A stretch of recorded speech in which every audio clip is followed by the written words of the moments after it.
The fear in the imperial circles is that the example set in Kenya can be replicated other places. So it's not news that it's being replicated even from the Gen Z protests? No. The image that the place was peaceful, where people can be happy, and then suddenly it explodes.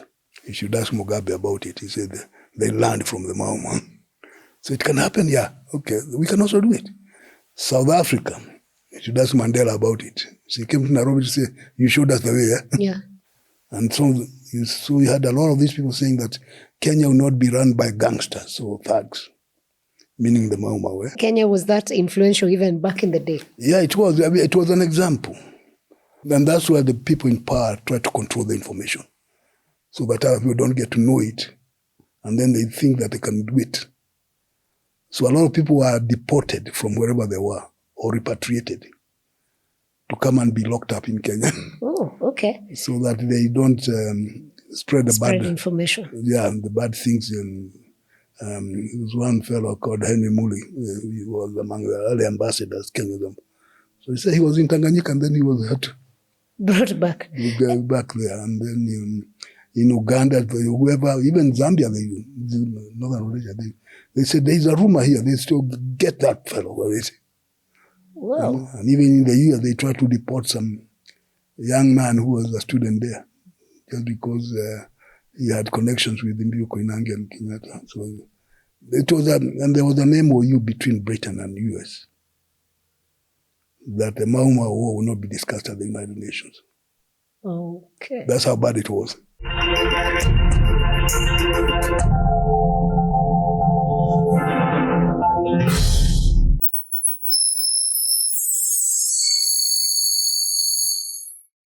Hey there, and welcome to Fanya Mambo Africa. Another week means we have a new guest. Today, super excited because there's going to be a lot of historical lessons that we shall take as myself and my crew here, and of course you as the audience back at home. And of course, I'm talking to none other than Professor Macharia Munene, historian, and a professor at the USIU University. Karibu sana Alfa House. Asante sana kwa kunialika. Shukran. I thought you were going on with the Swahili, and I'll struggle to find myself out. Otherwise, how are you feeling looking at what is happening across the East Africa region so far? Well, it is disappointing. Things are not as good as they should be. The hope and expectations that many people had a few decades ago, if not just years, appear to be going down the drain. So it is disappointing, especially in the last 2-3 weeks. Things could be better, which raises the question of policy making. Who is making policy? And it turns out that some of the people we have put in policy-making positions are incompetent. And because they're incompetent, they don't know what they're doing. Yeah, is this that for the countries across? Well, the region appears to be suffering from that. We saw what happened in Tanzania the other day. People are calling it inchi jirani. Yeah. Kwa jirani. Yeah, and they are not very happy with their jiranis. Yeah. So, and it was a surprise the way things turned out, and it was not called for. It was not necessary. So there's something wrong with policy making in Tanzania that can lead to that sort of thing. If you look at our other neighbor, Uganda, seems to be in a confused stage. You have a son of a president who thinks he should also be a president because jirani yake, the son of a president, became president. Therefore, he should also become a president. You know, that kind of mentality. Yeah. And he seems to have a loose tongue. And so he says unpleasant things. I mean, it's open. He's said he would attack Nairobi at some point. Now, last week, Museveni said Kenya needs to think about it, or if we can't maybe open the ocean for them to access the ports, then there will be war between Kenya and Uganda. Is that something we should take serious? It should not be ignored, but should not be overly worried. It looks as if Museveni learned from the neighbor in the north called Ethiopia, Abiy. I remember there was a time, actually last year, January last year, when he got some sort of a deal with Somaliland to give him access to the Red Sea, and in return get the recognition for being a country, which seemed to have created some sort of friction, not just with Somalia, but with a few other places. In fact, it had the effect of uniting the Somali people where they were, for whatever reason. So then, for him coming this time, looks as if he just copycat. And being Ethiopia, it was not original with him. Ethiopia is a very unfortunate country in the sense that its borders were designed by the Europeans, although it was said to be independent. Yeah. Because if you look at it, it's surrounded by the British, the French, and the Italians. So it has no access to the sea. And that was not Mendelik's dream, Emperor Menelik II, when he was asserting himself and beat up the Italians. And he became very famous. People said, oh yeah, Menelik. But they also did not pay attention to the fact that Menelik had become landlocked. So they said no to colonization, but they suffered the effects. They were not thinking, they were thinking about, but they had no capacity to effect the thinking or to stop. In fact, Ethiopia, they seem to have helped the Italians to capture Eritrea. And then they got some of the Italian weapons which they used afterwards. And you have the Italians on one side, then you have the British. That's what we call Somaliland today. And then you have the French, the Djibouti, and the Italians again. And then you have on the south, you have what became Kenya. And in the west, you have the Sudan. They were made to go to a treaty in 1902 and officially about Sudan. But it was really carving whatever it is, and Egypt.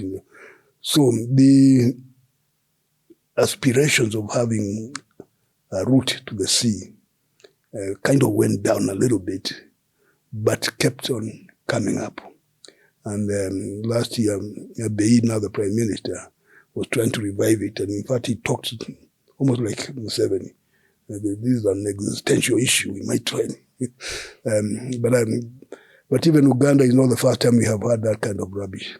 The Idi Amin at one time learned a little history and geography. and then he said, oh yeah, he's learned that Uganda gets up to Naivasha. Yeah. And then, of course, it didn't go very far with that. But these are sentiments that the argument they make, particularly Museveni, when I'm checking, he says he should blame the colonialists for drawing the boundaries there and having Uganda landlocked. Yeah. So he says, no, this is a mistake. But if you are going to adjust boundaries, you are calling for chaos. That was the consensus that was reached in 1964 in Cairo, when the OAU was created there. And one of the big issues was Africans were not involved in drawing the boundaries. Yeah. True. Now, should you reorganize the boundaries now with Africans doing it?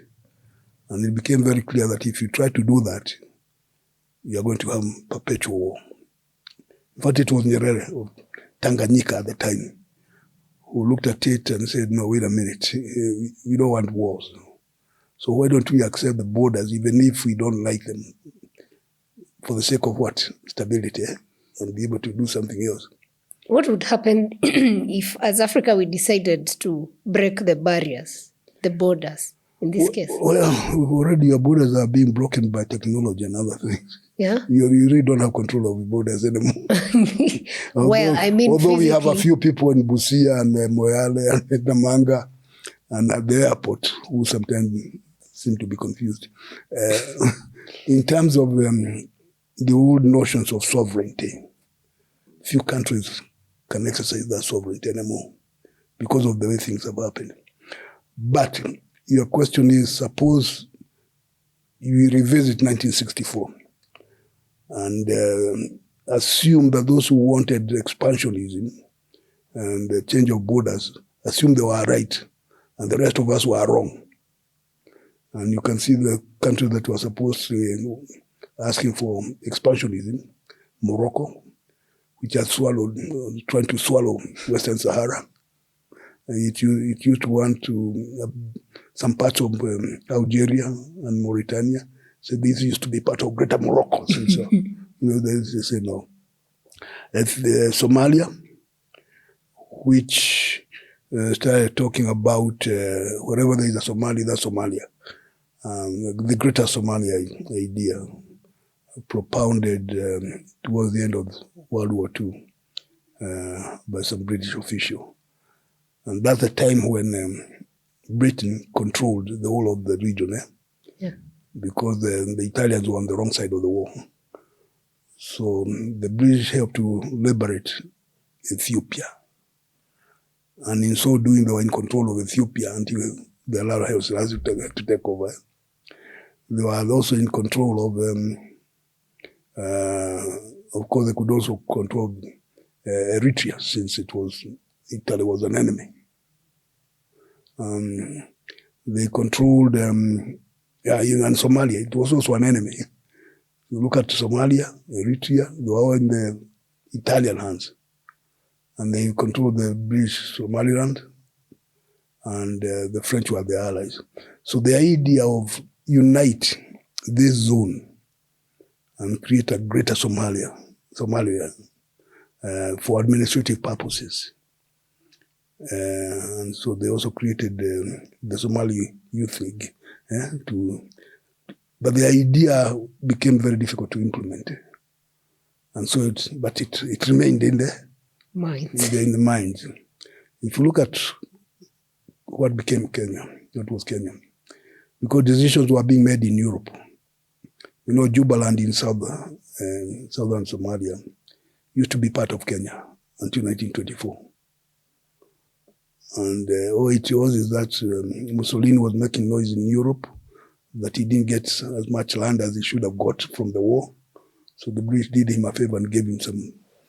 But take that one and you keep quiet. And Mussolini is the one who did it. At the time of independence, when they were discussing this issue, and the reason Nyerere proposed that idea, if you look at claims to Kenya, then there would have been very little of what we call Kenya, because there was a missionary, I think it was an American or something like that. Tanganyika had become independent. And so this guy goes to see Nyerere and says, there are Maasais in northern Tanganyika, Arusha, Moshi area. And there are Maasais in southern Kenya, Kajiado, Narok. They are the same people, so why don't you just grab this and unite them? And that's when Nyerere looked at that, Mzunga said, you're out of your mind. Then we also had the Mwambao movement, and they said that the people who have Arabic background should not be part of the new country to be called Kenya, ruled by black people. So join the Zanzibar, Sultan of Zanzibar. That's before the Sultan was kicked out. So there was that. Mm-hmm. Then you have the Somali, Northeastern, saying all that, whatever they are Somali, that should be part, should be joined to Somalia, which had become independent in 1960. So, and then you have some people might claim somewhere in Sudan, and so there would, what would have been Kenya would have been a very small place. Kenya would have been very small. Very small. Then you have Malawi, Little Malawi, approaching Nyerere to say that, there is an anomaly between Malawi and the sea. It's called Mozambique. Why don't we just split this thing? You take half the north and I take the other one. So Mozambique ceases to exist. Yeah. And in West Africa, it's rumored that Nkrumah had an appetite for the little thing called Togo. He did? Yes. And that's because in Ghana, there are people of the Ewe background, and they're also in Togo. So why not unite the two? Oh, I didn't know that part. So Nyerere looked at this is nonsense. Because then that will mean that there will be no peace in Africa. So that's why he proposed that. And it was accepted. Now to undo that, you have to revisit the arguments of the what? And added to that is the fact that various people in the region have developed new identities. Part of the colonial achievement was to create new identities, such that those who were colonized by the British in what is Kenya became British citizens in Kenya, as they used to call it. And you have British citizens in what became Uganda. They had their own governor and everything. So there was that, and in Tanganyika they had their own identity, still under the British, but they are Tanganyika. They are not Kenyan. So you have this umbrella identity that was created. Even today, you still see it. Yeah. Although we talk, we are Maasai, we should be united, but they say they are Tanzania Maasai and you are Kenyan what? Maasai, yeah. And the same thing, even northeast in here with the Somali. They say into some Somali, they might be fighting very hard. They say, no, we are Kenyan Somalis, and you are something else. So that identity is very hard to erase. And this identity was pushed by the colonialists coming to Kenya. Yeah. But looking at it, we pride ourselves basically as democracies across Africa. Yeah. Did democracy really get us to where we ought to have been? Or well, we don't have democracy in full. We are in the process of it. In fact, the anti-colonial argument used to be a pro-democracy argument because colonialism was racist. You are white, you get privileges. You are black, you are just a native. Yeah. Simple as that. And so the identities that each of them has is a creation of the colonial power at the time. Mm-hmm. Now, at the time of independence, then you have a contradiction. When it became clear that the colonialists are leaving, having emphasized that you are all natives by virtue of being Africans. Yeah. Now that they are leaving, they were not very happy about it. So they started emphasizing the negative. So the idea that you are all the same, black people, Africans, or natives, that's not necessarily true. Because before the Mzungu came, you people were fighting each other. We came to help you. Stop fighting. So you emphasize the ethnicity. So some people are told that they are superior to others or inferior. Some colonial officials like Carey Francis. You've heard of Carey Francis? Yes. He used to be the headmaster or principal of Alliance High School. And used to tell his students at Alliance, when independence comes, if it comes, the Kikuyus will dominate all of you. And it's tank. And then there's some others you say, now you would... well, then that comes from Carey Francis, who was highly respected as an educator. You know what that means, Ben Kikori has written that in his book about his experience at Alliance at that time. So now the struggle. At the time of independence, we had a challenge of creating a nation. We have the state, the boundaries and everything, and the structures that we agreed on at Lancaster or some other place. But then people who in the last few years were made to believe and to accept that they are not the same people. They were the same when they were serving the colonial government. Mm-hmm. But now that you have challenged the colonial government, you are not the same. You are different. And that was the whole idea of KADU. So that's why we still have the same struggle to date. Yes, we've never become a nation. We have an aspiration to be a nation.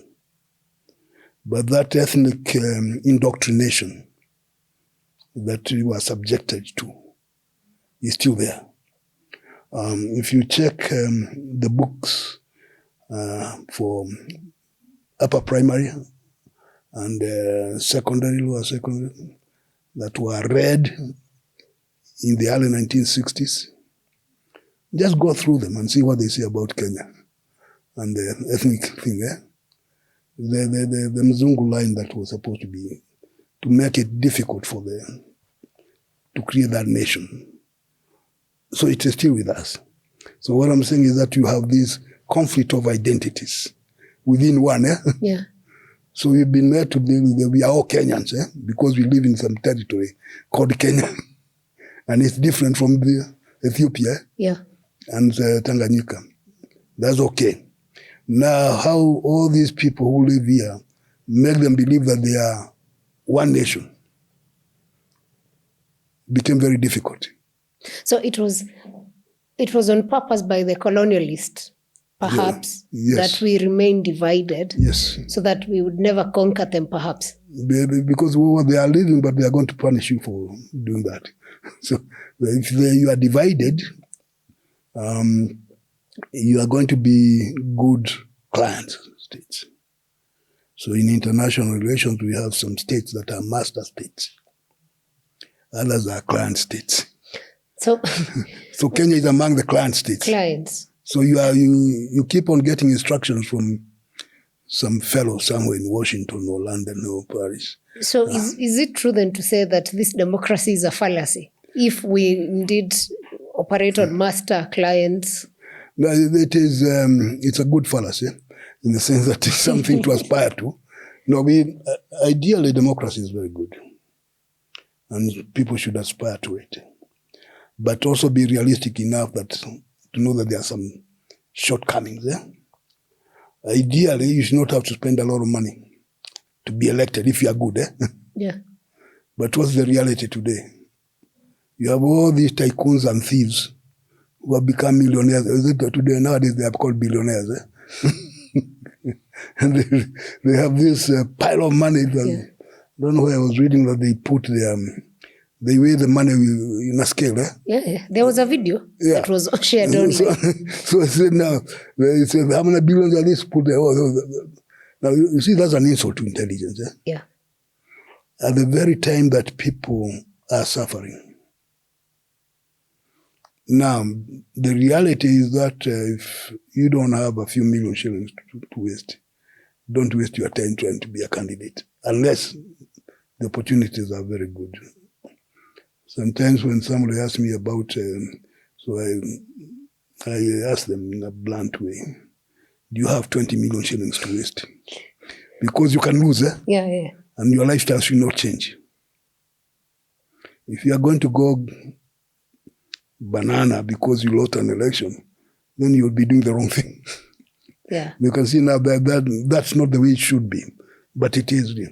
Of course, we have occasional situations where people just say, to hell with you, we are going with so and so because of this. But they are not, most of the time, these people buy their seats. And then they say, since I bought my seat, don't tell me what you want. So there is that imperfection. And where this imperfection comes from, one way, is ignorance. We notice that people in power like to keep people ignorant because you can manipulate them. Yes. The minute people start asking serious questions, you're in trouble. Like we saw last year with the Gen Zs. Yeah. What did they do? They were just asking questions. Why is this and this not the way it should be? And people in policy did not know what to do. And they raised questions about the control, external control. Yeah. So when people asked, why are you putting taxes on top of taxes on people who have no capacity? And what answer did they give? See, the World Bank and the IMF told us. So in that case, then who is running the country? And which is very annoying. Yeah. So and that in part because some of these young people had a chance to go to school. These are Kibaki children. Yeah. So when he became president, he said, watoto wasome. And some very old people became watoto. Yeah. They went to school. But they read. They did read. Yeah. And some of the things they read were making them think and ask questions. Actually, they were growing up in good times, the Kibaki times. Yeah. And when they go to the high schools and colleges, that's when we are becoming digital. So they are cyber savvy. Yeah. Well, their parents and other people have a problem understanding the telephone. So this cyber has deborderized countries. Yeah. So it's not like the time when it was almost a crime to be caught with a fax machine. Did you know that? No, just learning that now. We are very behind. The reason being that with a fax machine, you can get information from one country to another through the telephone line. And within a minute you have it, before the government sees it. So they didn't want people with information? No. You keep people ignorant. That's the way you control them. But now that has been made irrelevant. Yeah. Because now, sitting anywhere, you can communicate to any part of the world as long as you have somebody else's contact and it's there. Although they try to shut it down, they do, but something still comes out. Yeah. What we saw in Tanzania, they shut down the internet, but we still got the information. So that means that they have been debordered. So then what we are saying is that ignorance, which is perpetuated by those in power and their masters, undermines democracy. Okay. So when they told us that students can no longer go to school or to the universities, do something called cost sharing. Even when you are sick, you cost share, which is totally different from what it was. Because if you are sick, you are sick. Yeah. And there was time you could go to any clinic, Komitani or wherever, and you got treated and you got medicine and you were told to come back for checkup. It worked. Yeah. People going to the universities. If you qualify, go. The state has an obligation to educate its people. And then in the 1980s, they were told, no, don't do that. Make them pay. So that's you weed out some. So you minimize the number of people with information. Yes, you control them. It looks good to some people, only that it is very bad for the country. So you end up some policies being made by ignorant people, and they're not able to weigh what the interests of the country are, and therefore be able to protect them. Interesting perspective. You've mentioned the Gen Z protests that happened, and I'm looking at it from this word that history has a way of repeating itself. When I look back in the late 50s, there was the fight for independence through the Mau Mau revolution. How can that compare with what the Gen Zs were doing? And is the agenda then almost similar? Because that was fight for independence. That was political more. Now there's a fight, but it's a bit different. It's another independence of economic. Yeah. Well, there is similarities. One of the similarities is that the people who are in the forefront in either situation tend to be youngish. Yeah. So the young people of the 1950s Now today they are very old. Yeah, yeah. But they were young, and they were idealistic, and they believed that they could do it, and they would sacrifice. They did sacrifice. And you ask them, what are you sacrificing for? Well, for land and freedom, and for the future of our children. You may not see it, but you're fighting for it. Very idealistic. And they were very true. So if you bring forward to last year with the Gen Z, because they were very idealistic. Saying, this is wrong, end of the story. Yeah. And one of the pleasing things about them is that they went around carrying the flag and referring to the Constitution and the law. Yeah. So they want the law, the Constitution followed, and the end of this thievery and all things. And the only thing they had was what? Just their national anthem, the Constitution, and the flag, which was very disarming. Because when people in authority who are used to protest of a different kind, and then you see these youngish people, some of them, they are your children. Like, was it one of these preacher man, I think called Sapite? I think he said that one time they were driving and this boy that tells him, just stop the car. Yeah. So the young man got out to go and join the process. How can you be left out of this thing? Yeah. So the youth attain a stage. There comes a time when they take up matters. And that's what happened with the Mau Mau. Now, are there some elders who were involved? Yes, there were. But when it came to actual fighting, the elders are not going to fight. They can give direction and advice. But people in their 20s at the time, 30s, General Madenge had just come from World War II. Kimathi was also a youngish, used to be a teacher. General Kago had also fought in World War II. And the things were not going right. So they say, now we have to do something about it. And the mood was right. Because the attitude, the impression created that Kenya was not like Ghana or Gold Coast. There are a lot of white settlers here, and the natives are very happy serving white settlers. That's one image, white man's country. The other one is that you have all these people who are very unhappy, and their unhappiness is not being seen by the people in authority. So the two divided societies who are not linking up. And when the emergency was declared, the official thinking, but with the settlers, if you remove the leaders, then the whole thing will collapse. Yeah? So they locked up about 80 people. The best known of these being the Kapengoria 6. And there were quite a few of them. But the thing did not die. Yeah. Instead, it intensified. And they became very serious, to the point where the colonial government admitted this is not a military issue. It's a political issue. And the colonial government went out of its way to convince the rest of the world that it's fighting some terrorists. But the rest of the world was saying, no.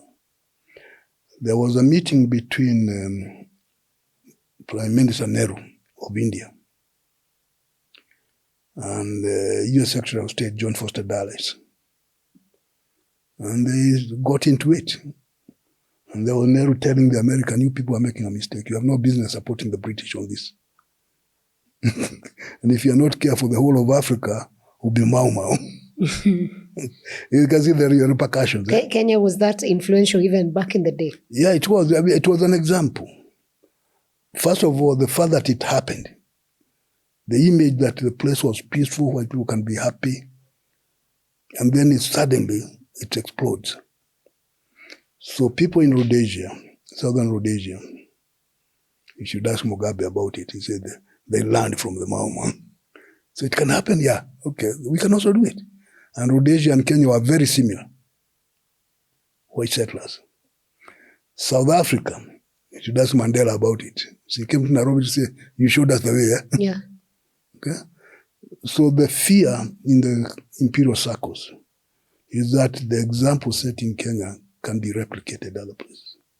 So it's not news that it's being replicated even from the Gen Z protests? No. I mean, if it's happening there, why can't we? I remember last year, I think the young in Nigeria were saying, hey, we can also do it. Eh? Yeah. Well, if they can do it, why can't we do it? So and that's why the people in power try to control the information, so that other people don't get to know it, and then they think that they can do it. So a lot of people were deported from wherever they were or repatriated to come and be locked up in Kenya. Oh, okay. So that they don't spread bad information. Yeah, the bad things. There was one fellow called Henry Muli. He was among the early ambassadors, Kenya. So he said he was in Tanganyika and then he was brought back. Back there. And then in Uganda, whoever, even Zambia, Northern Rhodesia, they said there's a rumor here. They still get that fellow. Wow. And even in the US, they tried to deport some young man who was a student there, just because he had connections with Mbiu Koinange and Kenyatta. So it was and there was an MOU between Britain and US that the Mau Mau War will not be discussed at the United Nations. Okay. That's how bad it was. Wow. You know, I'm now thinking about it and connecting dots. Just the other day, the president of Tanzania said that Watukutu wanatoka nchi jirani. Nchi jirani, yes. So for us, we've interpreted to be Kenya, obviously. That's what she meant, yes. So is it also based on that? Because there's always been a beef between Kenya and Tanzania somehow. Yes. We also have different colonial experiences. Yeah. In Tanganyika, they had German colonial experience at first. Yes. And then after the Great War, later baptized as World War I, they were transferred from Germany to Britain as a mandate territory. So officially, Tanganyika was not a colony of Britain, officially. It was a UN, a League of Nations mandate territory. And when the League died and the UN came up, so it became a United Nations trusteeship. Kenya was a crown colony, built to be a white man's country, deliberately. Former US President Theodore Roosevelt visited Nairobi in 1909, and he was there telling the settlers and others it would be a crime against humanity not to turn this place into white man's country, because it's ideal. And so all you do is missionaries and the administrators, make sure you administer these people properly. But it's white man's what? Country. Is it still not to date? Well, even if they are, of course, we still have a lot of white people in some pockets where they are free to do almost anything they want to do. But they will not go around there boasting about it today. Somebody might get very angry. We know that they still own a lot of land there. Whether these conservancies, you say that the biggest conservancy owner, is a member of the royal family in England, and then followed by a Kenyan. So the issue of who exactly is controlling and deciding for the Africans, for Kenyans, is an issue that has been there for a long time and is still there today. From 1900, there was that question. Who should, there is, even in logical, Africans used to be represented by a missionary. Could not be trusted to represent himself. It was a big fight. And then you have on the other side people saying, no, we should be able to speak for ourselves, not you speaking for us. We still have that problem today, in the sense that when an issue comes up, our policymakers, our leaders, consult somebody in Washington and New York and London and Paris and Brussels and maybe Madrid or Rome, they will not talk to their own people. They would do what? Reach for the white man. So was the Mau Mau War then in vain? No. It changed. Of course, you remove color as the main instrument of governance in the colony. And yes, we got a flag where we can say now we are independent. But the structures were not changed. Now, if you ask the people who were involved, was it worth it? Most of them say yes, it was worth it. I was involved in this project, the Mau Mau Chronicle project. Yeah. And so we asked people, first they grumbled, things didn't go right, It's not what he expected. So at the end of it, we said, now, was it worth it? Most of them say yes, despite the continued suffering, it was worth it.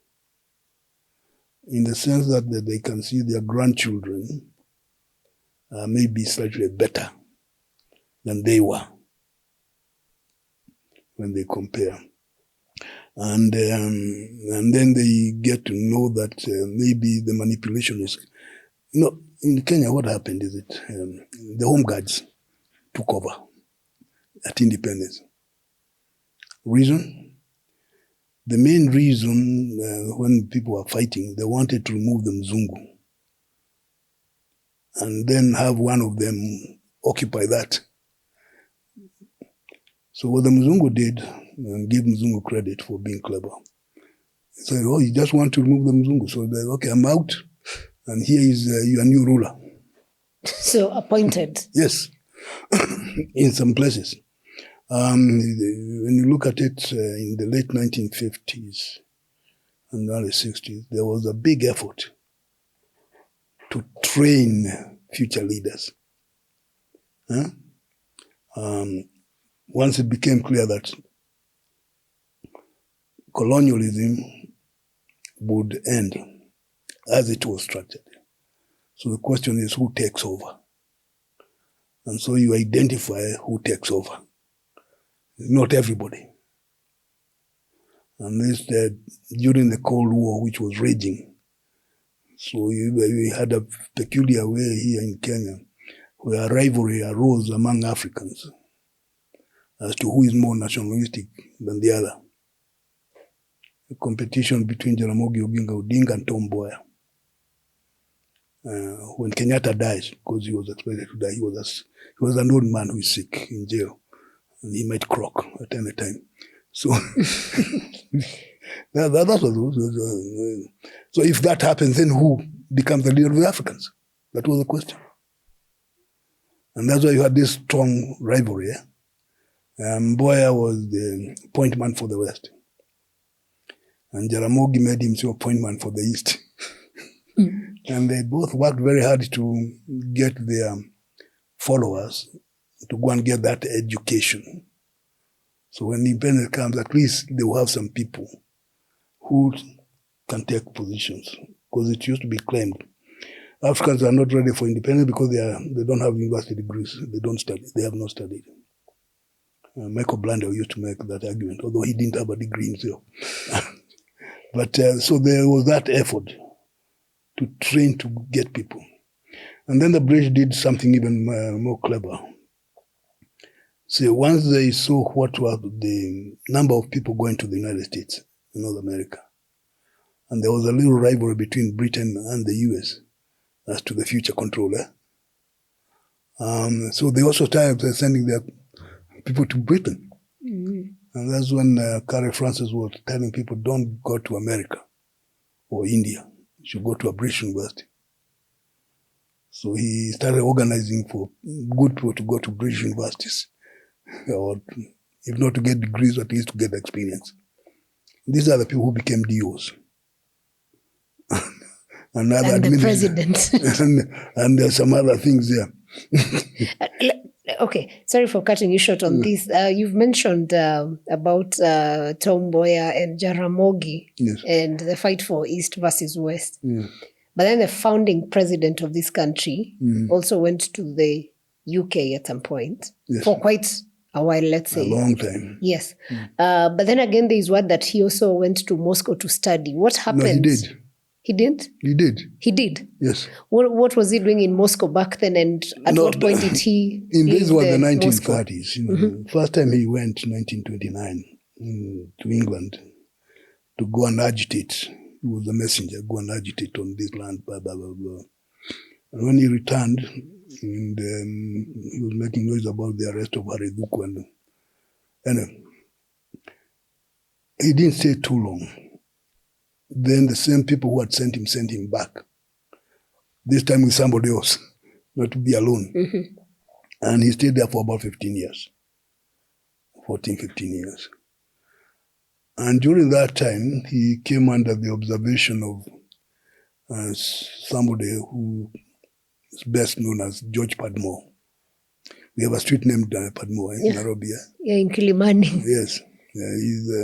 He was at that time he was a communist and was kind of in charge of the Comintern, that's the Communist International.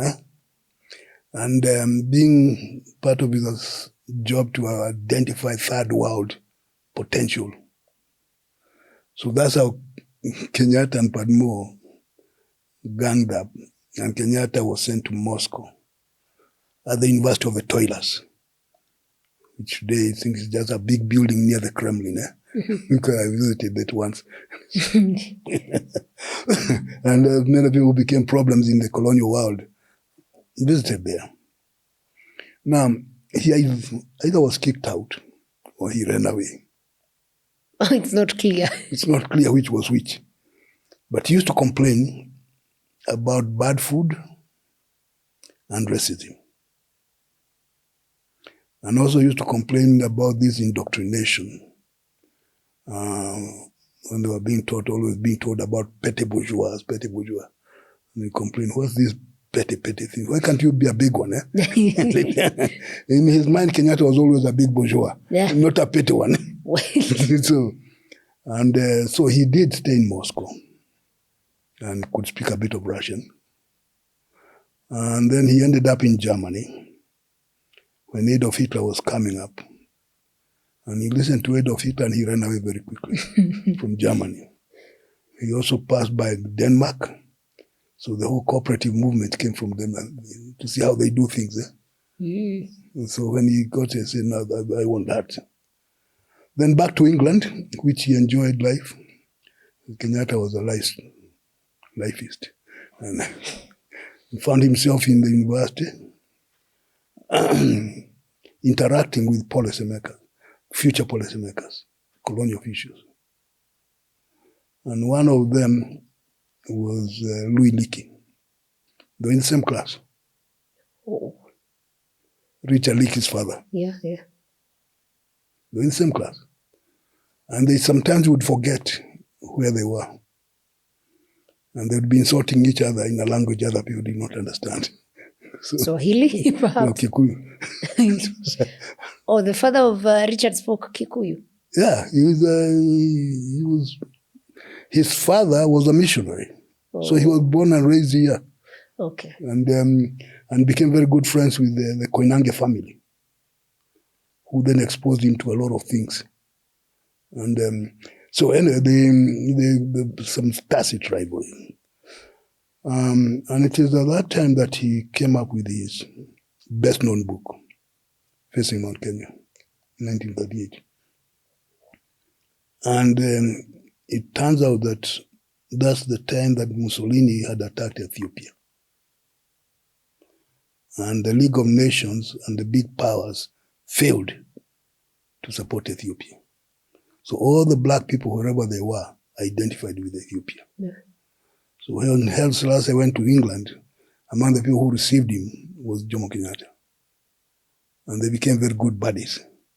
That's why we have a street in Nairobi called Haile Selassie. Mm-hmm. And they became very good friends. The spirit of Pan-Africanism was spread everywhere. Black people, you're on your own. forget about ideology. So that's when he wrote Facing Mount Kenya. Not so much about how the Kikuyus eat and get married. That's not. You can get that in other places. It was a political attack on colonial philosophy. Because the colonial systems claimed that white people are superior in almost everything. So he was trying to show them that's not true. Because look at this. Look at this. Look at this. How can you say that, So it was an attack on colonialism, and the British were not very happy. So initially he was a real Pan-Africanist. No, he was. He was. But Pan-Africanism has changed meaning. At what point did he change course? Because now... No, Kenyatta never changed very much. Mm-hmm. He was always a political opportunist. Always. And that's what he taught people. Among his greatest students was Jaramogi Oginga Odinga. He told him, don't think that you can be independent by making money. You have to get into politics. So he was a man who could take risks, calculated risks. And as long as he was fighting racism, he sounded very good. And when we were talking about ending colonialism, his name was always up. When you talk about Africans, who? Jomo. Always there. Now, the Mau Mau War helped to end racism. Because they said, okay, you get out and can be sure that you continue in an indirect way. And you just put your people in charge. And as long as they are black, you'll be okay. And that's what happened. Now, Kenyatta himself was the never... con game. The con game started back then. Yeah, it's some sort of con game. They knew what they were doing. And Kenyatta himself was never a socialist, not in his mind. He was a bourgeois, a big bourgeois. And he admired the British bourgeois. So once you remove that obstacle, the color obstacle, he had no problem with the English. Of course, there is a good argument he made when he went to Nakuru to beg the settlers not to leave. And he got a lot of flack from people. And this is Njoroge Mungai who told me this, because he was there. And they had told him, you go and tell the settlers, the land is ours, we shall take it. And then Kenyatta, instead of doing that, he went to joke with them, and they were very happy. So at the end of it, they were all singing Jomo's name. So you are safe, don't worry. But for him to do that, he had to take into account what was going on. Congo, that had not fought for no independence, was made independent in 1960. And within a short time, there was a big chaos. And white and other people were running to Nairobi. And the question that came up, if it can happen in Congo, which had no war, what will happen to Kenya with the Mau Mau chief as the new chief? And Kenyatta knew that. And so we had a lot of these people saying that Kenya will not be run by gangsters or thugs, meaning the Mau Mau. It's to assure the white people that it's okay. There was a lot of talk about socialism, with people not knowing exactly what it was, but it sounded nice. So Kenyatta ordered his people to come up with a document and call it socialism. That's session of paper number 10, The famous. Yeah, the purpose was to silence people. And all he did is to say, now we define to African socialism, it is being pro-West and being capitalistic, and just call it social African. That was it. Wow. So he was cunning. No, Kenyatta was very cunning politically. He was a political economist. There's no question. But he understood his economics and he understood his politics. Is that why he could play games?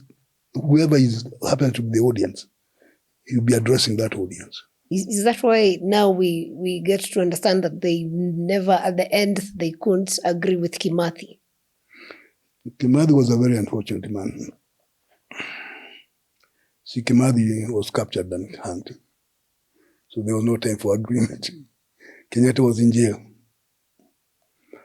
Now, yes, there was some friction, from what I understand. Before the war broke out, Kimathi used to be a cow official in Nyahururu. He used to be a teacher, but one of the minor officials, district official in Nyahururu area for Thompson Falls. And so we understand that one time Kenyatta visited. Kenyatta was a big name. So whenever he goes somewhere, people want to listen to him. And from what I understand, he did not go and stay with the cow representative in the area, who happens to be Kimathi. He went to stay with a tycoon. So and Kimathi was not amused by that. Then there was that meeting in Colonial, Nairobi, where the issue came up as to whether you have enough people to do whatever it was. By then, nothing was taking place. And Kimathi and Kenyatta asked one of the ringleaders, Jesse Kariuki, one of the elders, who had been a founder member of the Kikuyu Central Association more than 20 years earlier. And so he asked Jesse, do you have enough people? And before Jesse could reply, Kimathi shouted at the top of his voice, yes, we have them. They're enough. So the radical aspect, whatever it is, we are ready. That was Kimathi. So we understand that when it came now to commissioning people to go and take up arms now, Jesse, Kariuki, and Kenyatta supposedly commissioned Mabenge to be the overall commander, and Kimathi to be the record keeper because he could read and write. Now what happened in the forest is a different matter. Kimathi was a very good orator and could keep records. Mabenge was illiterate, a very good fighter, but illiterate. So there was a virtual coup in the forest. So Kimathi ended up being now the overall, and whatever happened to Mabenge, we don't know. He was rumored to have gone to Ethiopia. And when Kibaki became president, somebody came from Ethiopia. And he denied that he was the one after getting a free ticket. He left. And then you have some other people like General Kago and another brilliant fighter. But you see, some of the things happening in the forest, they were not all positive. Sometimes they had serious differences. And but when General China was captured in 1954, and he seemingly agreed to cooperate, so he actually told the colonial government maybe how they are getting their help and all those things, which led to the Operation Anvil. And by then the Mau Mau fighters, they were beginning to go down. And by the time they caught Kimathi in 1956, it's a different matter. And so he was tried and convicted, and he was hanged. The questions that come up is, China was also convicted and sentenced to hang, but he never did. Why? What was the difference? We don't know whether... Yeah. There are some people who think that the relationship with Kenyatta might have been there something. But their contacts were not that big, because Kenyatta was his overall, and Kimathi is somebody who came up and made himself the overall. And the whole thing, had he lived, what would have happened? We don't know. But I understand at the time of independence, Kenyatta showed some concern Kimathi's wife. She got land with the Mzungu house. So not everyone, some people did get. And the story was that she was asked, would that old man, would he be happy with this? She said, yes, okay, it's yours. That's sort of. Now, we are told that nobody knows where Kimathi's grave is. That's not true. It's not true. Do we know where it is? I don't know. But we have evidence or some thinking that we just don't want to tell it. Why? You see, if people know where his grave is, they might start, they might try to make it a shrine. And you see what's happening with Raila now? His grave has become some place to go and visit. Yeah. You don't want that commemoration, that sort of thing. The reason I say that they know is that in 1968, Gigi Kariuki, who was a member for Laikipia, asked a question in Parliament about Kimathi's grave, whether it is being looked. And the answer was yes. It came from the Minister of State, Mbioko Inange. Say, yes, it is being looked after in a very nice way. The way you should look after a hero's grave. You're looking after. And then he committed to have his remains exhumed and then be given a proper hero's funeral. That's on record. It's in the Hassa. Wow. But it never happened. So you say, why is it that it never happened? Maybe for the same reason that the Ethiopian who came to Nairobi looking as if he's Madenge turned out not to be Madenge. Because how did somebody get in an aeroplane in Addis Ababa, knowing he's coming to Kenya as Madenge, and then get at the airport and say, I'm not the one. So what probably happened is that maybe somebody talked to Mbio. And we had enough powerful people in the Kenyatta government to remind him that that's not a very good idea. So it never happened. Okay. So there's a rumor I have always read. I know maybe you would know because you're a historian, that even when Mandela came to Kenya, when he was I think he did a tour with President Moi in town, and he demanded to be taken to Kimathi's grave. And that was where the friction started. No. See, Moi was a product of the British system. And together being with Kenyatta, who did not want to be reminded of those things, except when you are taking credit. Yeah. You say, we fought, but you don't want to create. Yes, Mandela came to Kenya in 1990, after his release. Not by choice. I think he was feeling unwell. And in that days, I think they didn't have as good medical as expected. Oh. So fly the guy into Nairobi. So he ended up being in Nairobi. Wow. And his host is Moi. So after whatever I said that, and he did make a statement, because that's when people were agitating for multipartyism. Moi doesn't want to hear this thing and the other. So they asked Mandela, you are an icon in this thing. What's your position on this? And he did not want to annoy his host. So he left that one. That's your problem. But he said something that redeemed him. His disappointment. He said he wanted to visit General China, who was alive at the time. Because General China is one of his heroes. And he was told it's not possible. And after all, he was just in Gilgil. So what do you mean you can't? He wanted to see Kimathi's wife, because Kimathi to him was a hero. So since the widow is there, I would like to see them. And again, he was told no.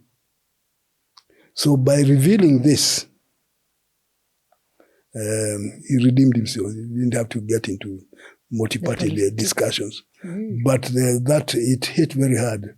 You have the explanation given by the country that Gilgil is very far. Can't fly there. You could even have gone and get China come. You come and see this man admires you. Yeah. And Kejabi, where Mukami was, is just here. So what's this nonsense of saying that they are far, they cannot be? So for him to reveal that in public, it was his way of answering people. And so he said, as far as he was concerned, these were his heroes. Because they are the ones who showed people in South Africa how to fight and get that independence. Wow. When you look at the leadership we have in Kenya today, how would we say colonialism affected the type of leaders we have? Because we are the 5th president. Yeah. See, the machinery of external control was never severed. We've talked about Kenyatta, who sometimes behaved like a Briton. He really admired that. Must have loved it. With a lapel, with a rose on his lapel. And he lived in England for about 14, 15 years and even got married there and had a son there. So he was a proper bourgeois, proper Briton, only that he was black. Yeah. And the people around him, whether you're talking about somebody like Tom Mboya, polished fellow, very good English, but no way about disrupting the structures. Even Jaramogi, stinking rich, in those days, he's still stinking rich. The Jaramogi just wanted to balance. See, there's been too much of the English in the West. Why not have a little bit of the East? Yeah, maybe mix them up. That's what he was saying. And in the Cold War, they tried to. So essentially, and that's why they were giving those targeted scholarships for people who are going to take over when now the time comes. So some of them became fairly famous. Bethwell Ogot, the historian, he was one of those who was sent to England, to St. Andrews, ended up out of London. Ali Mazrui. The writer. Yeah, they were in the same plane, going to England. And Ali Mazrui had the advantage of being the son and grandson of a Chief Kimathi. So he's up there.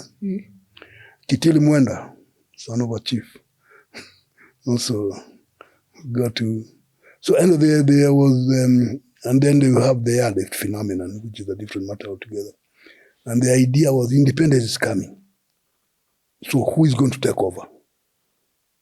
So train these people, and they come on, and they are not going to destroy the structure. So you make him a director of this and that, or PS or something like that.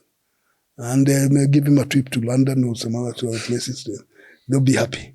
They will not destroy the structure. So the structures were not affected.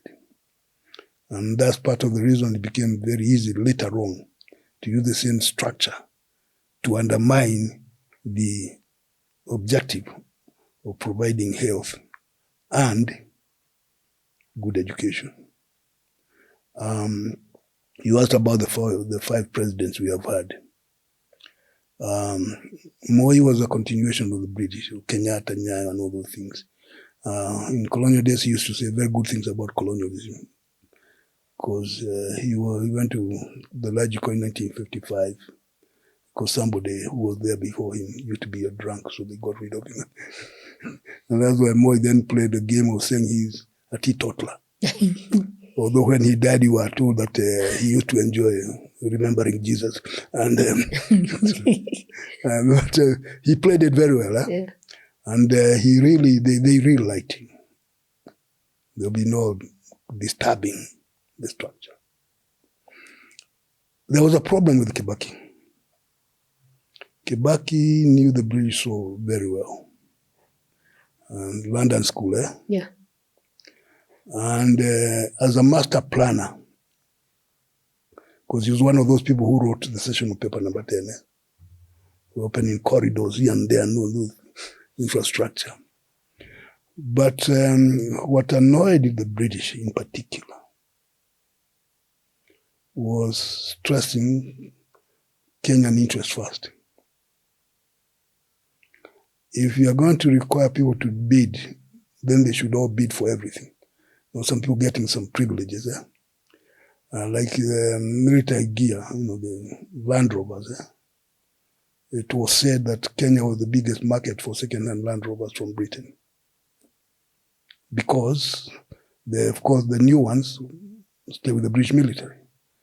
And when they finish their work, then they refurbish them, send them to Nairobi at a good price. And so you have now the new thinking, say, no, you better get some value for the money. Yeah. Now, if you compare the Land Rover and the Land Cruiser, which is better in terms of cost? Oh, we're looking at cost. I thought there are different things you're looking for. No, you are looking at everything. It's easier to buy a Land Cruiser. Yeah. I know it's very efficient, it's very good for a place like Kenya. Yeah. The parts are there. You can get parts. The Toyotas are there. Yeah. And it's sexier.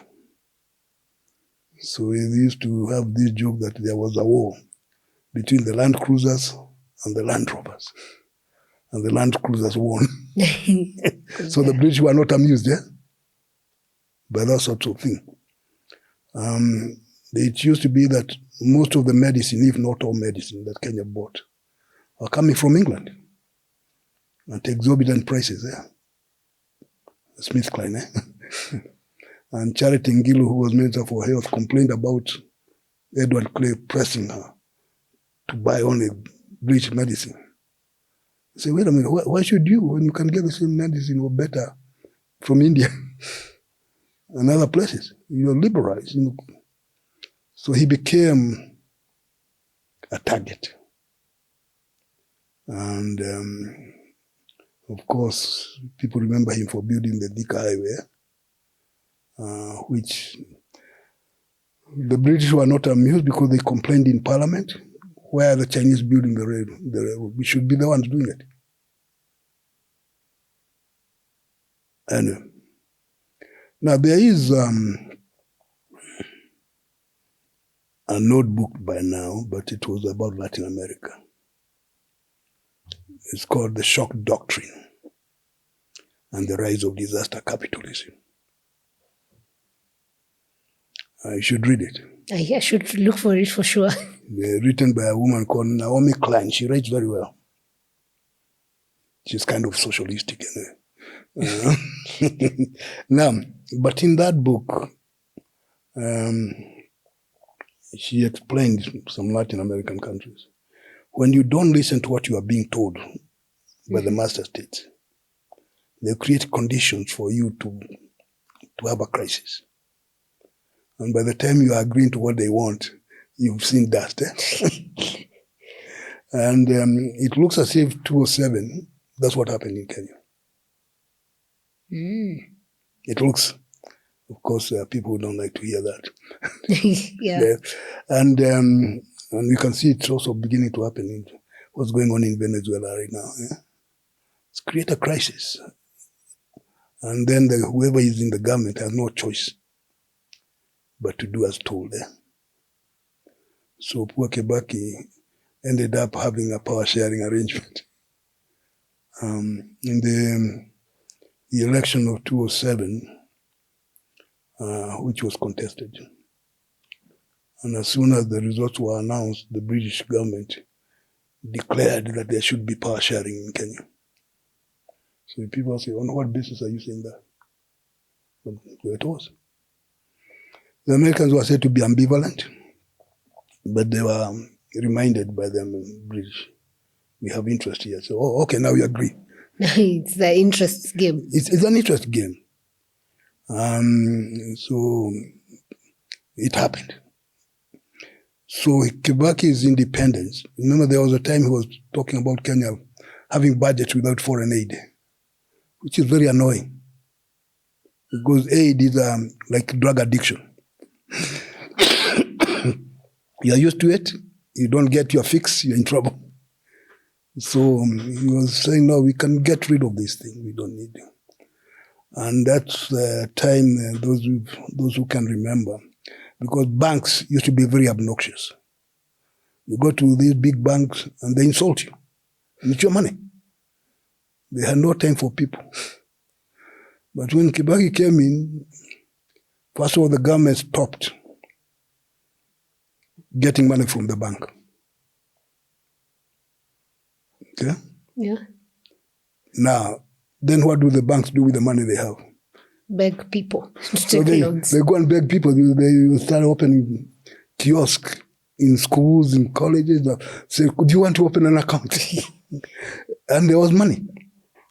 That's when you have all these small people, the borders, can get the money. And the economy was booming in a way that's not very nice to some master states. Uhuru, well, he's got his father's voice.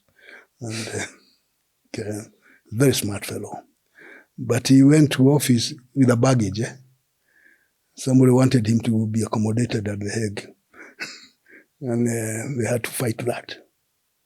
And they, together with Ruto, they successfully. And he had a problem. His own admission, the job up was looking as if it's too big. Then you have more problems. He and his deputy started quarreling to the point where the deputy says, I wanted to slap the guy. And then they had to make peace with Raila, who had a way of coming into the government after losing. Every time he loses, finds a way getting in and then making himself indispensable. So Uhuru ended up losing a lot of support from those who had supported him. Because some things went wrong and he did not appear to care. His deputy exploited that. And he did a very good job. So we had that Kieleweke na Tangatanga. And the Tangatanga were Tangatangaing everywhere and being visible. So although Uhuru supported Raila, the Raila people assumed they had won without even voting. That's how they lost. Uburu is the one who said, we have won. Why? Because we have the system. I say, okay. They lost very narrowly. Now, Ruto had a deputy who is very noisy, Rigathi. And somebody should have advised him to watch his tongue. It's kind of loose there. And some people noticed, and the message was sent, you are going to be damned. And Raila and Ruto are going to get together at your expense. He didn't listen. And within a short time, he was out. And they are complaining.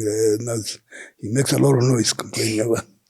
So each of them, but although Moi did look beholden, the current president is the one who looks to be more beholden to outside forces than all the others. Uhuru was not that beholden. Kibaki definitely not.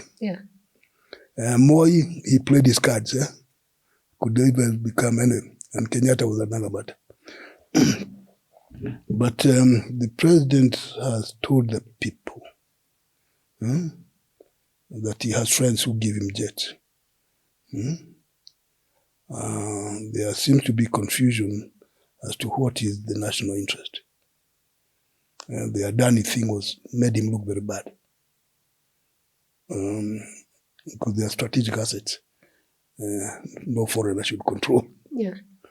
But so no, there's nothing wrong. So you do it. And people raise questions, what's going on? The claim that the IMF and the World Bank is telling the country what to do, even if it is against the interest of the people, it's not very good for the president.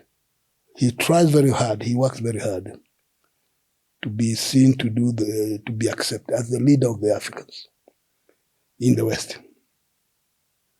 There's a problem convincing the other Africans that he is their leader. But in the West, he seems to have done very well. So Joe Biden decided to reward him with a dinner at the White House and a chance to sit on the presidential seat at the Oval Office. And in return for what? Sending police officers to Haiti. So what did you have to say? No, we have to do it. Okay. Why? But Biden was very happy. Unfortunately, Trump is another matter. And Ruto, being the clever man that he is, he might be trying to find a way of getting into good books with Trump. Oh yeah, I will not be surprised. That would be very interesting because from the way Trump behaves, Africa really means nothing to him. But I would want you to just explain what all these instances you're mentioning, especially the issue of Sudan, the issue of Congo, the issue of Haiti, all these, what does it do to the Kenya's diplomatic relations and foreign policy? Well, it doesn't augur very well. The image, see, part of the national interest of a country is its image. And so when the image does not look good, you cannot push your agenda very well, whatever it is. There's time you can reorganize. Remember when these people started fighting in Sudan, and the IGAD had suggested that President Ruto be kind of the middleman. Yeah. And Sudan told him to get lost. Why? Because he was said to be identified with one side. So he cannot be a mediator. And both supposedly supported by the United Arab Emirates. And the Haiti thing, he made the argument that he is helping a sister republic, third world, which needs help. And question is, why Kenya? The police seem to be having problems keeping peace. Well, how can you go and do it over the other side? Apart from the appearance of it. The image has not been very good. In Congo, Congo is a perpetual problem for everybody. From 1960, when they killed Lumumba, it's never been the same. And it cannot be allowed to be peaceful. The interests coming from outside Congo are responsible for those things. Some of them are African countries, others are big international players. As long as there is chaos there, they're happy. And they're getting their minerals and whatever it is in exchange for a few guns here and there. So they have no problem. Ethiopia. Ethiopia is a country to watch. It has not always done very well. But the Ethiopians did something in the last 10, 15 years or so, roughly 14, 15 years, when it decided to build the Grand Ethiopian Renaissance Dam, the biggest in Africa. Yes. And they did not get financial support because Egypt worked very hard to ensure they get nothing. Yeah. And they said, we are going to do it anyway. And they did it from the internal resources, selling bonds, taxation, donations, such that now they are just filling the dam. The supposed benefits are going to be seen very clearly. Now, what Ethiopia did with that, if it works as expected, because the dam is, although Trump had suggested it should be bombed, that's all it. It broke a stronghold. Because in the colonial days, the British controlled Egypt, and they controlled Sudan, and they controlled East Africa. So they made decisions and privileged Egypt, in theory, because they were protecting their interests in India. Yeah. So if that was the case, then when 1950s, Egypt broke from the British and the French by building the Aswan Dam without finances. That's why they took the Aswan. The Suez Canal, so that they can finance. That one broke the British control in the area. Now, what Ethiopia has done is to break the Egyptian control on the Nile, which has been, in a way, positive for the riparian countries. Because for a long time, Egypt claimed that it owned the Nile. Yeah. And you can do nothing. And if you do it, then you might go to war. Now, since it has been done,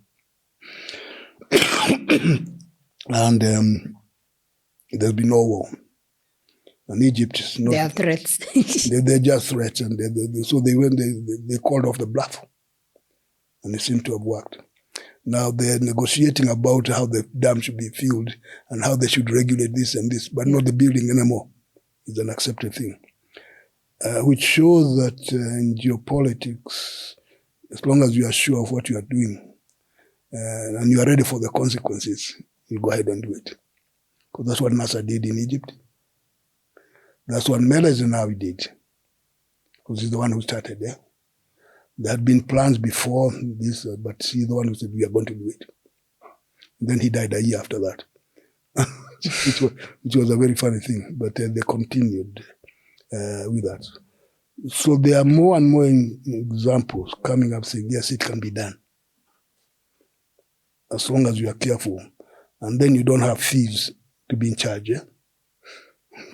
You have to get people. Yeah, you get people who know what they are doing and they do good work, but not people who are lining up their pockets. So really, if African countries have proper leadership, yes, then the geopolitical space should not be a thing of fear, because I tend to see like a lot of countries operate on, walking on eggshells. Yes, they are scared because they are clients. These are client states. And being client states, they don't make their own policies. They are told what the policy should be. That's why there is some sort of admiration for what's happening in Western Africa, in the Sahel, the Burkina Faso, with that young man called Traore, yes, who is the subject of artificial intelligence manufacturing.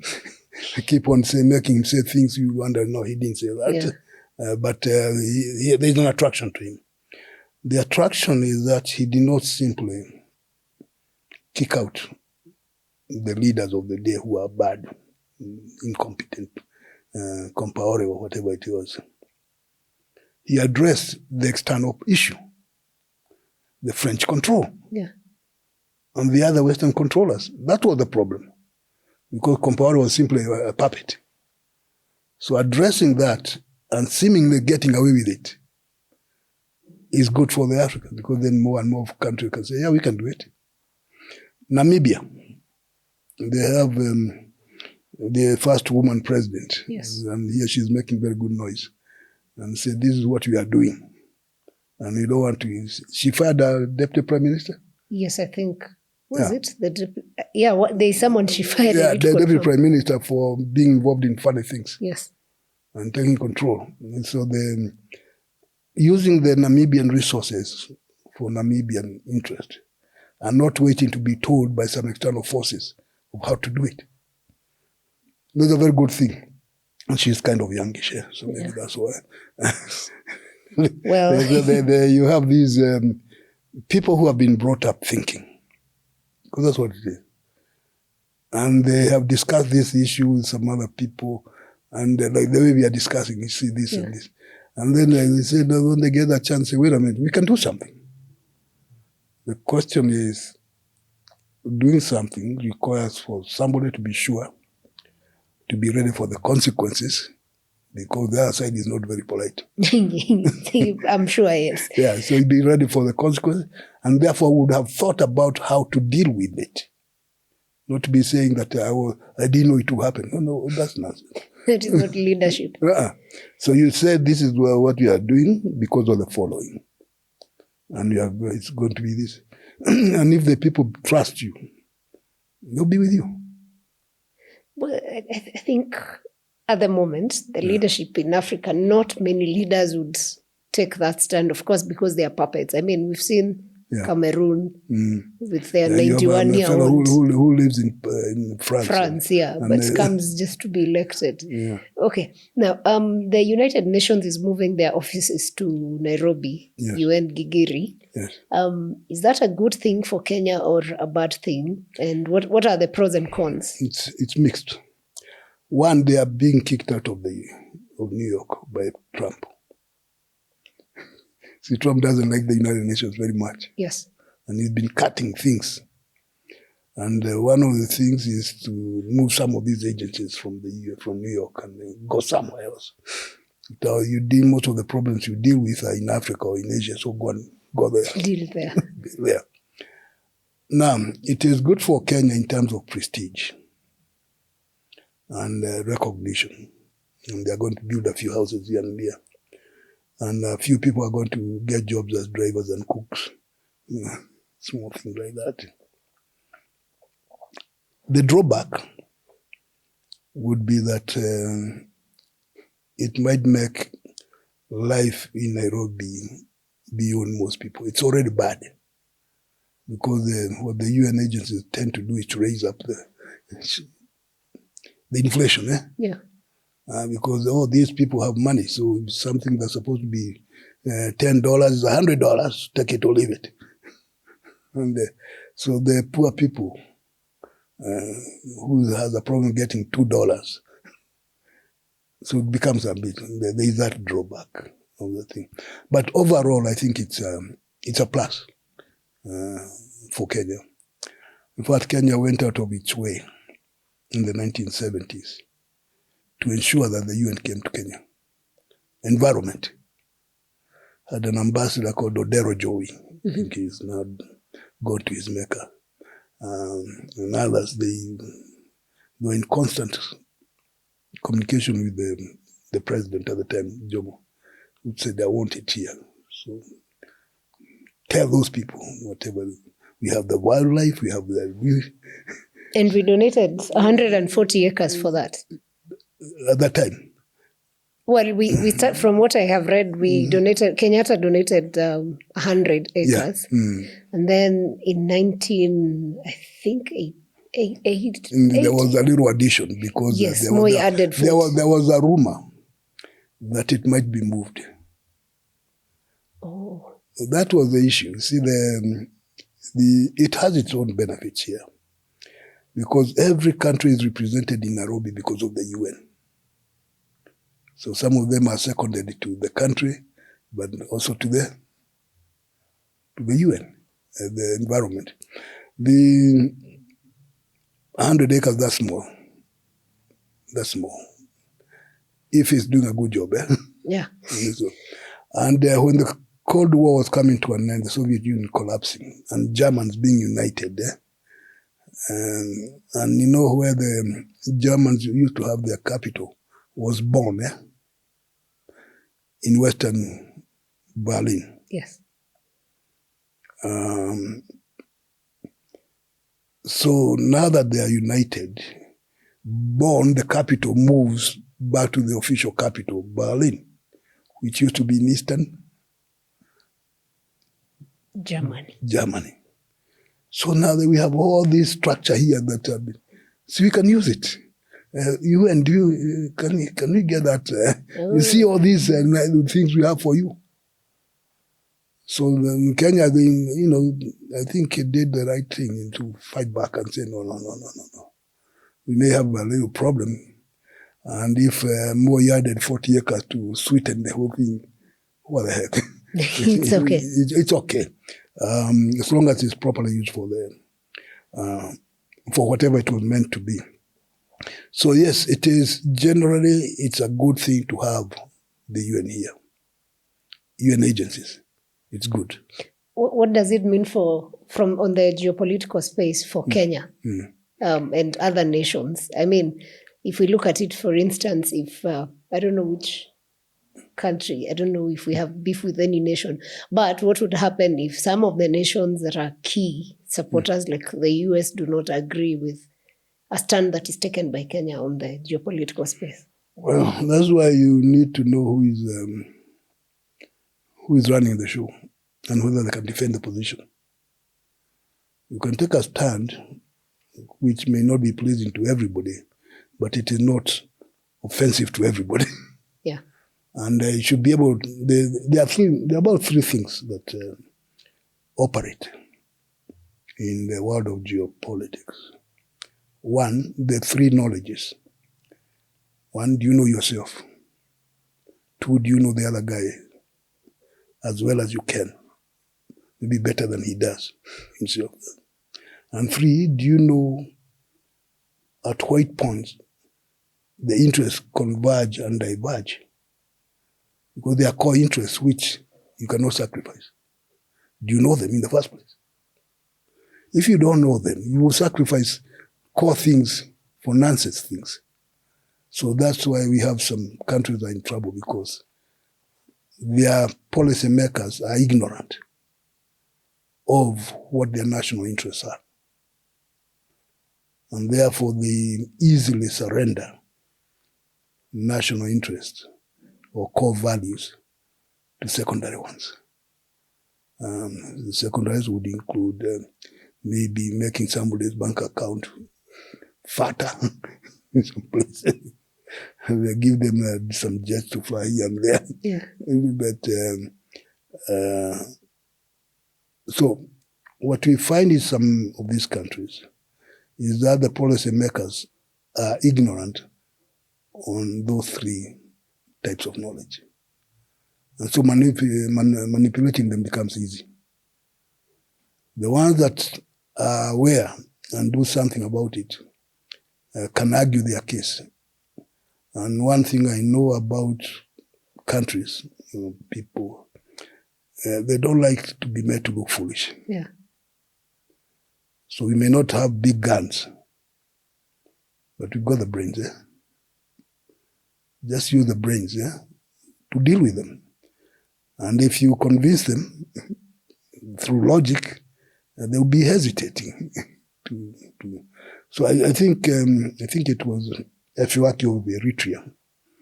At one time, he was saying that African presidents should learn how to use their experts. It's critical for sure. Yeah. And because some of the problems we have is that we ignore your own people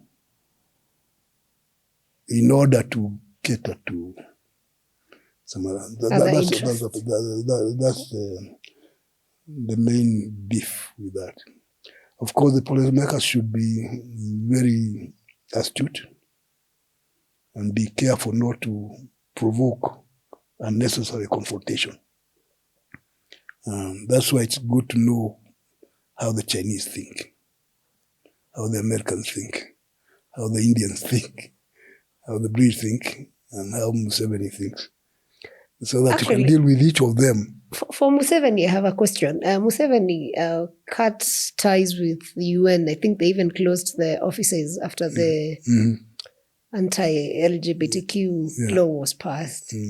Do you think now that Nairobi is even accommodating more offices for the UN might be something that will anger Uganda, or what will the relationship look like? Museveni has enough problems of his own.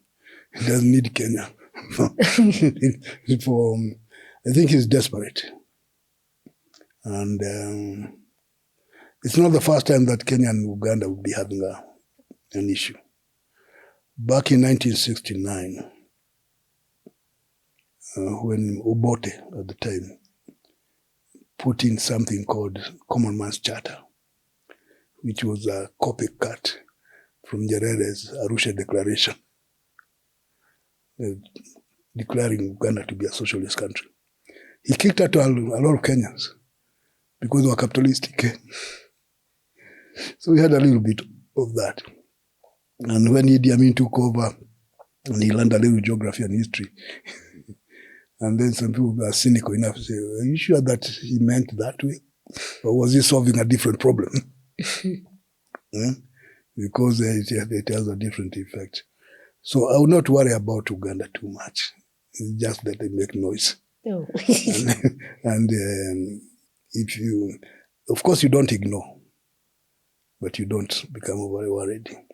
One of the things that has happened over time in the last 2.5 decades, we have the National Defense College, Yes. Started by General Tonje. It's one of the best strategists Kenya has ever produced. And his concern was that with time, all these people who get to positions of responsibility should be properly exposed there as to national interests, decision-making, what to look out for, critical mass. And so that's why he started National Defense College. I don't know whether his objective has been achieved, but we have had a lot of people who have gone through the National Defense College in government. Now, what I was trying to drive with that is that college mixes people from different countries. Ugandans, Rwandese, Tanzanian, South African, Botswana, I think even Namibia, and some Germans occasionally show up, and Egyptians and Indians. It's a mix of high-level security people to be trained together. And one of the benefits of that is that these people get to know each other very well, and they remain friends. So if something is to happen at the border, they'll not be rushing to do something that may turn out to be stupid. So he say, what's going on? Yeah. So, okay, wait. Pick the phone, call his friend. What's going on? So what do you mean what's going on? So I hear da. And the chances that the other guy didn't know, So he said, just wait, I'll deal with it. And they go and diffuse the whole thing and say, it's okay now, okay. If that contact had not been there, the next thing you might hear is that soldiers are shooting at each other. And that's part of the training, to think before you do something. Check all the options and see what can happen. And so I think we have people in critical position, not as many as we should, who take time, who know, and they take time to do. So that's why I'm not worried about Museveni. Just remember the general. Yeah, the son is a general. The son is a general, and he wants to be president the way Uhuru became president. Wow. He sees himself as the friend of Uhuru. Yeah. Yeah. Maybe it works because we got our Kenyans released the other day, and the reports say that Uhuru spoke to him. Yeah, the two princelings talk to each other. So there's, if it's true, that's okay. There's no problem with that. But that contact is good. Yeah. And convincing Muhoozi that you don't need these people is an easy thing. Yeah. And then, can you come to Nairobi for Uji? Then they'll have their Uji together. They'll have their Uji, yes. Okay.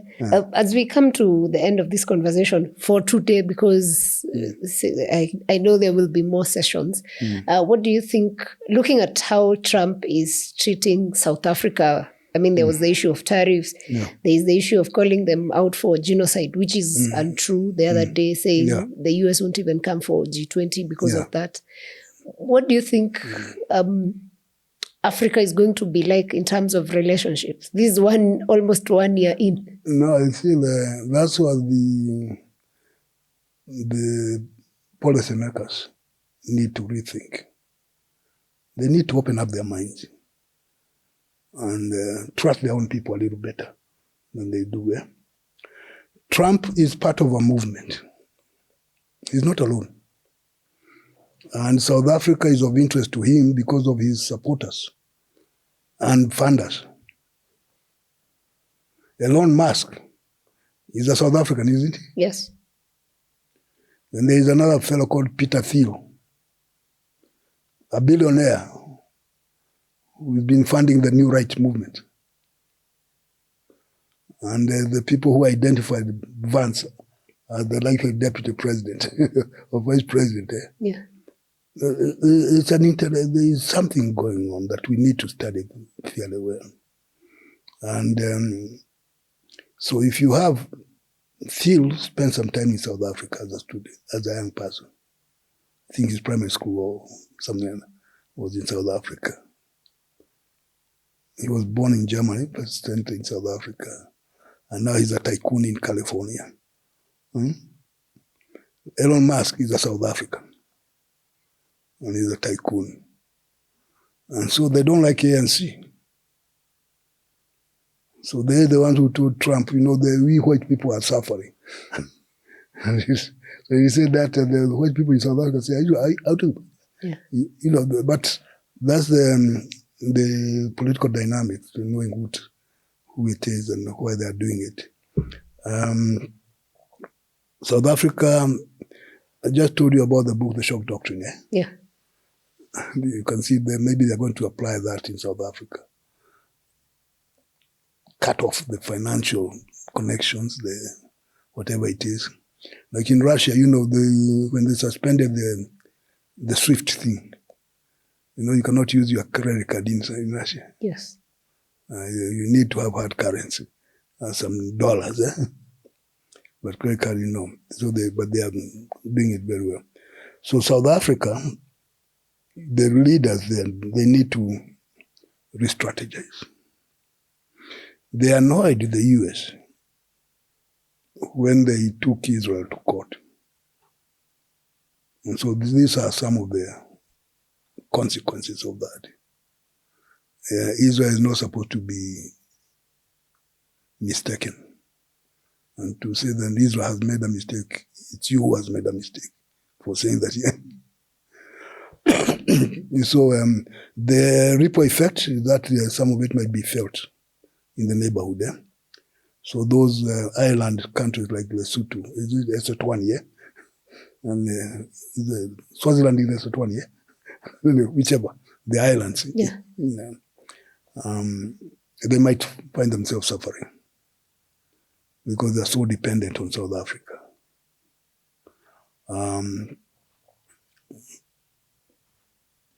Mozambique might also have some challenges.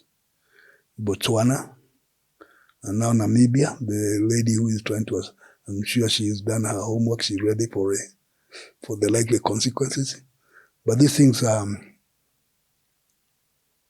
should be expected, and the people in leadership should prepare for them.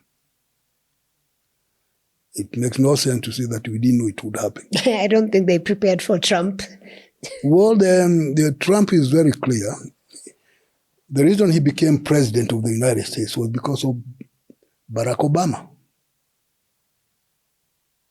That's the only reason he became. Because Obama was an abomination. A black man in the White House. Yeah. And a Democrat, to make matters worse. Very articulate.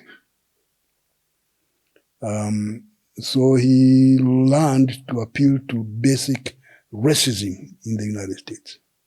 And what they are doing in South Africa is the same thing. Basic what? Racism. So when you say that there are enemies within the United States, big cities like Chicago, where there are a lot of black people, those are enemies. So send the military there. The logic is very clear. The immigrant issue in Europe and the Americas is the same thing. They have this fear of being replaced by people who are not white. They call it the replacement theory. So how do you stop this from happening. You get rid of these people so that you can keep their place to be pristine and special garden. The idea of the US and Europe being gardens and the rest of the world is a jungle. They're even deporting. Yeah. So get rid of them, whatever it is, because you don't look right, as far as they're concerned. So that's the reason Trump ran, because Obama was there. What he might have learned from George Bush, baby Bush, not Daddy Bush, is to study the mood of the country, what the people are not very happy with, and then you exploit that. Because that's what George Bush did in order to win. In the year 2000, of course, it helped to have a brother who was the governor of Florida, didn't hurt, but I think it's also happening. Even in Africa, they appeal with a specific... Yes, they did that. And Bush succeeded by appealing to the fundamental Christian movements. And not just that, by also looking as if he's not very intelligent. Because a lot of people don't like intelligent people. Those fundamentalists and the evangelicals. Those super brain people in Harvard, the Ivy Leagues and others, those are no. They're not normal. So you want normal people, who drink their uji in the different ways. So he appealed to those. It was also a way of appealing to the base, the white base. And he barely won. In part because also his opponent, Al Gore, was not very smart politically. Because Clinton said he tried to help the guy. And the guy said, no, I want to be my own man. And you know, Clinton was very popular with women.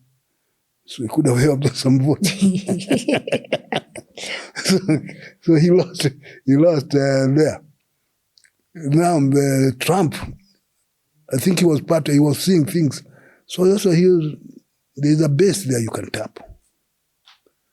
Just make sure that people don't like Obama. If you are white, what would you be doing with Obama? So when I say make America great again, is to make the White House white again. Wow. You know, and a lot of people resonated, you know. Yeah. And that's why the police can kill people and they doesn't think there's anything wrong with that. Wow. What a world that we're living in. It's a rough world. And the best protection is to be aware of it. To be aware. Yeah. That's very important. And that's why we do these things we do, because if we do not inform people or have these conversations, then we will have a very uninformed society, which is sad. Well, we hope that message can spread all over. People should learn, should be aware. Yes. And to be aware is to ask a lot of difficult questions. If people are having problems answering questions, ask more. We are on the right track with that. We are doing on the right track, because then if they are smart, they'll go and find out and do something about it. If they are dunderheads, then they watch the whole country go down the drain. Topple them. You know, in the West, they say the smartest person, philosopher, was a Greek called Socrates. And why do they say he is the smartest fellow? Just because he said he was ignorant, that's all. So the only thing I know is that I know nothing. Yeah. And then he went around looking for people who knew things and asked simple questions. Only to turn out that the experts were more ignorant than he was. So they accused him of spoiling the youth by forcing the youth to think. Yeah. Which, when the youth think, then they ask a lot of difficult questions. So for that one, they took him to trial. And in the trial, he asked the jury to reward him and give him some nice pension for doing a good job of making people think. And he explained that every society needs somebody like him to be asking difficult questions so that you can fix the problems before it explodes. So that's why you should give him a pension. And they didn't agree, so they gave him poison. And he was ready, so he drank the poison in front of his students. But he was ready. So also in this, people are going to be ready. And if it's right, then do it, but be ready. Be ready. Yeah. Wow, that's beautiful. And I like the ending of making people smart. I think in Kenya, we're now having a lot of people who have started thinking. Which is very good. Which is a good trajectory that we are taking. I hope we can maintain it or just, I think with the effort you are making, the more people listen to your podcast, the more knowledgeable they will be. Yeah, we love that. And then they ask questions all the time. Yeah. We need that in society for sure. Okay. Prof, thank you so much for sharing your time and knowledge with us. It's such a pleasure sitting under your wisdom and just listening more and learning more, because with this now, even when we see things happen, I think we will have more questions with understanding. Thank you for coming through, and totally appreciate it. We hope we can have you sometime soon again. When you're available, we totally appreciate your time. Okay, God willing. Yes, God willing. Yes, obviously. Yes, inshallah, as one of my professors says. And to you who's been watching, thank you so much. See you on the next episode.